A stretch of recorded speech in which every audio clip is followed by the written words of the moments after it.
Let's talk about Geralt's relationship with Ciri. It's really the beating heart of the show.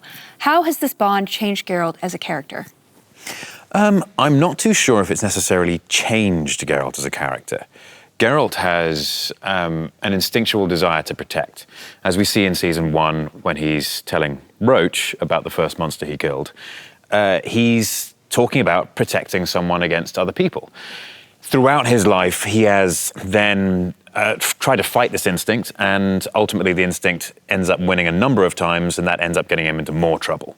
So this is actually more like an unlocking for Geralt. She's the key to allow him to really be who he has always wanted to be. Freya, you had an action-packed season. New family, new Witcher powers, not so many runs through the woods. I don't know, were you disappointed in that?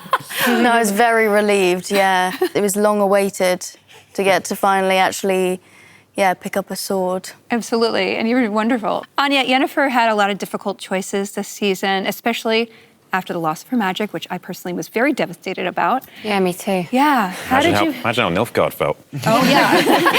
You should see the other guy. They were literally devastated. How did you feel about the choices she made with regard to Geralt and Ciri? How do I feel about it? I kind of went through the motions, with Yennefer, kind of moment to moment. In hindsight, she made some rash decisions. But I think, she didn't know, how to deal with the brutality of the world without magic. So, her decision to sacrifice Ciri was the right one in the moment. And that's the thing about this show is, there's no... I don't know, it's up to the audience to kind of figure out what's right or wrong, and it's the beauty of kind of exposing so much of a character is you get to see why they make a certain decision. Joey, let's talk all things Jaskier. We see him with this fancy new alias this season, the Sandpiper. If we include Dandelion from the books, so what, you have 3 names now? Yeah. Well, what's that about? Lauren. What's that about? How I think I'm going to get a new nickname per season. Oh, yeah? Okay. The knife? We'll make it You're not allowed to pick them.